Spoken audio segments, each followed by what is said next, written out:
Assalamualaikum warahmatullahi wabarakatuh. Pada pertemuan kali ini kita akan melanjutkan pertemuan sebelumnya, yaitu tentang manajemen Jepang. Rupanya manajemen Jepang ini bersaingan dengan manajemen Amerika.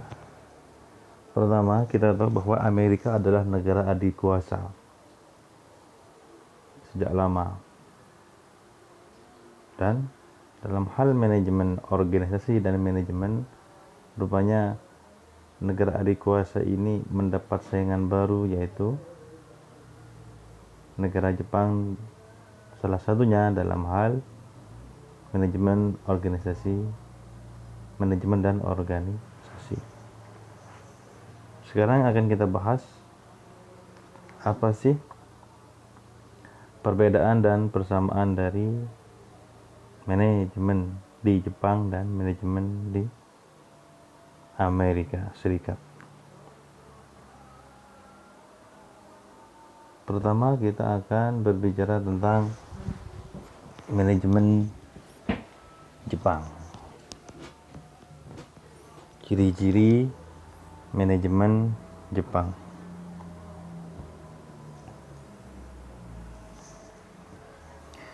Pertama, di Jepang itu menerapkan sistem kerja seumur hidup. Maksudnya begini, ketika seseorang sudah masuk sebuah perusahaan, dia bekerja, maka bisa dikatakan wajib hukumnya bekerja di sana sampai umur 55 tahun. Karena di Jepang itu ketika orang sudah umur 55 tahun, dia akan dipensiunkan, baik di perusahaan negeri atau perusahaan swasta.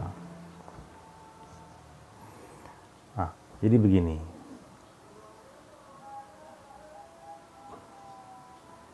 untuk di perusahaan swasta, jadi orang itu ketika masuk, misalnya usia 20 tahun masuk, usia 25 tahun masuk, maka budaya di sana menerapkan sistem kerja seumur hidup. Ketika dia bekerja dalam sebuah perusahaan satu, maka dia gak bisa keluar. Maka mau tidak mau dia harus bekerja sampai umur 55 tahun. Karena begini, ya, ketika dia keluar, misalnya sudah bekerja 10 tahun, dia bosan, merasa bosan sendiri, kemudian dia keluar. Nah, dia itu tidak bisa untuk melamar ke pekerjaan lain. Karena budaya di Jepang seperti itu. Jadi perusahaan di Jepang itu ketika menerima pegawai satu kali sampai dia pensiun. Jadi ketika ada orang mau melamar pekerjaan ke perusahaan, kemudian terdata dia pernah bekerja di perusahaan lain, kemudian berhenti dan pindah untuk melamar ke perusahaan baru itu akan menolak. Dan itu budaya yang ada di Jepang. Jadi perusahaan itu tidak mau menerima karyawan dari perusahaan lain, apakah itu yang keluar sendiri, mengundurkan diri, atau apalagi dipecat. Jadi budaya di Jepang, perusahaan tidak akan menerima bekas orang yang pernah bekerja dari perusahaan lain, apalagi dipecat. Nah, karena inilah maka budaya kerjanya menjadi budaya kerja yang bagus. Jadi pertama, seorang pekerja itu akan menjadi pekerja, akan menjadi pegawai, akan menjadi karyawan sebaik mungkin agar tidak dipecat. Karena kalau dipecat dia tidak akan bisa diterima melamar di pekerjaan perusahaan lain. Begitu. Jadi ketika dia bekerja harus setia dengan perusahaan. Dan perusahaan juga akan berusaha agar karyawannya betah bekerja di sana hingga umur 55 tahun. Ya. Jadi perusahaan Jepang tidak semena-mena juga. Karena begini, kalau karyawan itu tidak betah, ya tidak puas bekerja di sebuah perusahaan, maka karyawan itu akan bekerja seenaknya atau bahkan akan menjadi virus untuk karyawan-karyawan yang lain karena dia merasa tidak puas dengan pelayanan perusahaan, akan merusak organisasi di dalam perusahaan tersebut. Itu ciri yang pertama. Ciri yang kedua, evaluasi dan promosi lambat atau lama. Ya, di Jepang itu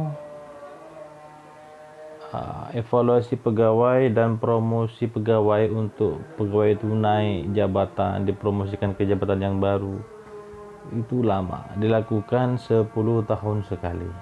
Jadi untuk pegawai itu dievaluasi, dinaikkan jabatannya itu waktunya 10 tahun sekali, dan itu serentak dilakukan oleh seluruh perusahaan di sana. Budaya lagi-lagi sudah terbentuk. Jadi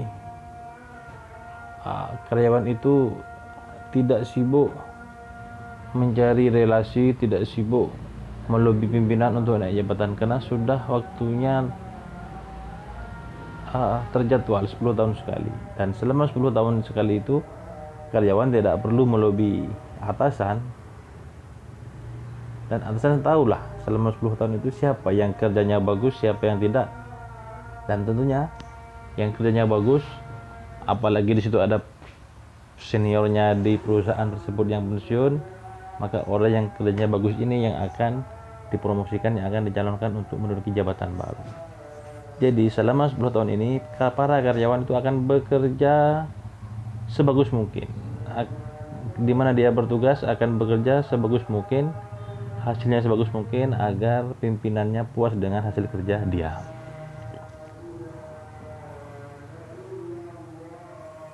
Yang ketiga, ciri-ciri dari manajemen Jepang adalah sistem bonus dan kemudahan kerja kekeluargaan. Nah, maksudnya di sini adalah perusahaan itu memperlakukan karyawan sebagai keluarga. Jadi begini, perusahaan ini bisa besar karena adanya para karyawan yang jumlahnya banyak. Tanpa adanya karyawan, perusahaan ini tidak ada apa-apanya. Nah, bonus. Jadi di sini karena menganggap karyawan itu adalah keluarga, maka ketika perusahaan itu laba besar, untung besar, maka untungnya itu dibagi rata kepada karyawan. Jadi ada bonus. Misalnya gaji karyawan ditetapkan selama 1 bulan 1 juta umpama, bulan berikutnya mendapatkan bonus besar, mendapatkan untung besar, ya untungnya itu dibagi rata. Terus seperti itu. Ketika untung semakin besar, maka bonus karyawan semakin besar. Dan karyawan ini merasa ikut memiliki, merasa ikut bertanggung jawab. Karena perusahaan itu terbuka. Maka karyawan di sini agar laba perusahaan terus semakin besar, toh nanti juga bonus karyawan semakin besar, maka karyawan di sini terus bersemangat untuk terus meningkatkan kinerjanya agar laba perusahaan semakin besar dan besar sehingga bonus karyawan semakin besar. Jadi di sana itu kompak, selalu mengingatkan, ayo kerja semangat, ayo. Tidak antara atasan bawahan, juga sesama bawahan itu juga saling kompak. Ketika laba besar, maka bonus karyawan semakin besar. Dan sebaliknya, karena kekeluargaan, ketika perusahaan itu merugi, ya ditanggung bersama. Ketika perusahaan itu rugi, maka pertama bonus tidak diberikan, dan kedua ketika tetap masih ruginya tidak tertutupi, maka gaji karyawan dipotong. Nah, ini bentuk kekeluargaan. Ketika laba dapat bonus, ketika rugi karyawan rela untuk dipotong gajinya demi perusahaan tidak bangkrut. Nah, ini yang budaya tertanam di sana. Ya, maka agar tidak rugi, semangat bekerja agar gaji karyawan tidak dipotong, dan tentunya bila labanya makin naik, makin bagus, bonus juga makin bagus. Itu budaya yang ada di Jepang. Kenapa Amerika tertarik memberikan perhatian khusus kepada manajemen di negara Jepang ini. Yang keempat, jenjang karir tidak berdasarkan pada spesialisasi. Jadi begini, ketika ada pegawai baru di sebuah perusahaan, itu oleh perusahaan itu dianggap sama kemampuannya. Misalnya seorang sarjana, dia dari sarjana macam-macam, sarjana sosial, sarjana pendidikan, sarjana teknik, sarjana kedokteran umpamanya. Pokoknya semua sarjana yang masuk di perusahaan itu ketika masuk diterima dari seleksi yang telah dilakukan, itu dianggap nol pengetahuannya tentang tupoksinya, tentang tugas pokok dan fungsinya di perusahaan tersebut. Jadi ijazah S1 itu sebagai syarat administrasi saja, yang penting S1. Nah, mereka akan dididik. Tadi kan evaluasi dan promosi itu 10 tahun sekali. Jadi selama 10 tahun pertama dia bekerja akan dididik. Jadi pengetahuannya nol. Misalnya itu di perusahaan perusahaan kertas umpama, ya semua sarjana itu akan diberi selama 10 tahun pertama itu akan diberikan pemahaman tentang produksi kertas, sarjana apapun itu diajari dari nol, dari bahan bakunya, dari proses penyortiran dan sebagainya. Bahkan dia akan dipindah-pindah divisi, misalnya di divisi mencari bahan baku, tahun berikutnya dipindah lagi ke divisi memilih menyortir bahan baku, terus begitu diputar. Jadi harapannya selama 10 tahun pertama semua karyawan baru yang masuk tadi itu di 10 tahun kedua sudah paham akan semua tugas divisi-divisi di perusahaan tersebut. Jadi paham semua dia karena sudah dipindah-pindah. Baru ketika itu sudah paham semua, siap dia untuk dipromosikan menjadi kepala seksi, kepala bagian atau lain sebagainya. Seperti itu. Ya. Jadi karyawan di Jepang itu pada umumnya paham terkait tugas-tugas masing-masing bidang di perusahaannya, karena memang tuntutan perusahaan, budaya perusahaan harus paham semua tugas-tugas di perusahaan itu, tugas semua bidang-bidang, maka dia akan diputar di bidang apa saja. Harapannya semua karyawan paham akan tugas-tugas masing-masing bidang. Nanti ketika ada satu orang yang tidak masuk karena sakit dan sebagainya, maka tugas itu tidak ada yang mengerjakan karena teman yang lain sudah bisa mengerjakan karena sudah paham, sudah pernah dipindah-pindah ke bidang-bidang tersebut. Jadi karir itu bukan berdasarkan keilmuan sarjana apa, tapi berdasarkan keahlian dia dalam menguasai beberapa bidang pekerjaan itu tadi. Itu salah satu indikator pimpinan memberikan dia promosi jabatan. Yang kelima, mekanisme pengawasan secara internal. Jadi di sana itu pengawasan kerja pegawai itu diawasi oleh pribadi masing-masing dan oleh teman masing-masing dan oleh kelompok masing-masing dalam bidang-bidang pekerjaan tadi. Karena itu tadi, kalau dia bekerjanya malas, maka dia memiliki catatan buruk selama 10 tahun terakhir, maka dia gak akan naik jabatan. Bahkan kalau dia sangat malas, bisa dipecat. Ketika dipecat, dia gak akan bisa mencari pekerjaan lain karena pecatan perusahaan ketika melamar ke perusahaan lain akan ditolak di depan pintu. Seperti yang saya sebutkan tadi. Jadi mereka itu menjaga dirinya sendiri. Karena kalau saya sampai dipecat, saya sampai tua gak akan dapat pekerjaan karena gak akan diterima karena pecatan dari perusahaan. Dan kalau saya bekerjanya malas, saya gak akan pernah naik jabatan dan lain sebagainya. Itulah. Jadi pengawasan kinerja itu diawasi oleh masing-masing pribadi. Tuh, kesadaran, timbul kesadaran. Karena apa yang dia perbuat akan kembali pada dirinya. Tuh. Yang keenam, proses pengambilan keputusan di sebuah perusahaan itu dilakukan secara kolektif. Jadi begini, jadi di Jepang itu mengutamakan musyawarah ya, walaupun negara Jepang itu bukan negara Indonesia ya, negara Indonesia yang katanya negara yang musyawarah mufakat, tapi di Jepang, di manajemen Jepang itu ternyata sudah sejak lama setiap mengambil keputusan itu selalu mengutamakan pendapat dari bawah atau musyawarah. Misalnya ya di divisi penjualan lah, penjualan menurun ya, ini contoh. Kemudian dia akan membuat promosi, akan memberikan diskon agar para konsumen tertarik dan membeli barang-barang yang sudah diproduksi.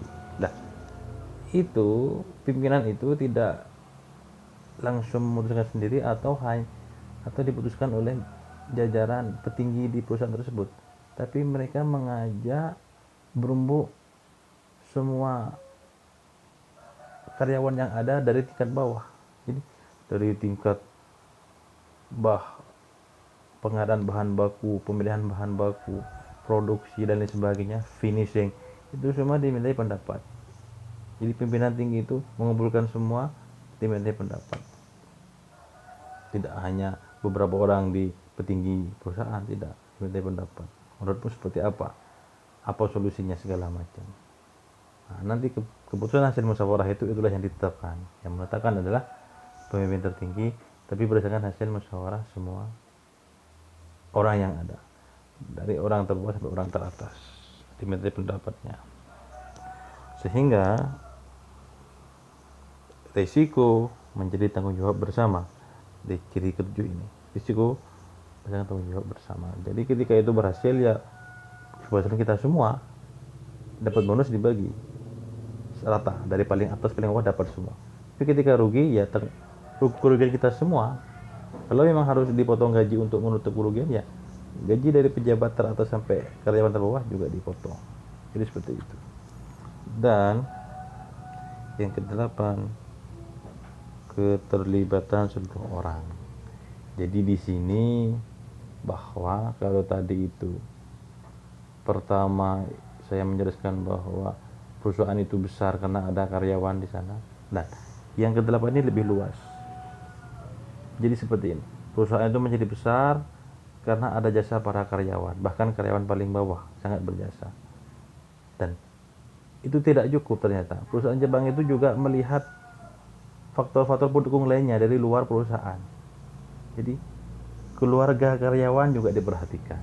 Jadi karyawan yang bekerja di sana itu kan punya orang tua. Jadi karyawan itu menjadi pintar karena dia pernah bersekolah dari tingkat paling bawah hingga S1. Nah, yang berjasa menyekolahkan dia dari tingkat TK sampai S1 itu ada orang tua yang membiayai. Jadi perusahaan ini tidak hanya berterima kasih kepada karyawan yang bagus itu, tapi juga dia berterima kasih kepada orang tua karyawan yang sudah membuat dia pintar, yang sudah merawat dia sejak bayi dan sampai bisa bekerja di perusahaan tersebut dan berjasa. Jadi orang tua karyawan, keluarga karyawan juga diperhatikan oleh perusahaan. Maksudnya di sini, jadi orang tua karyawan di sini juga diberikan diberikan sedikit bonus juga dari perusahaan.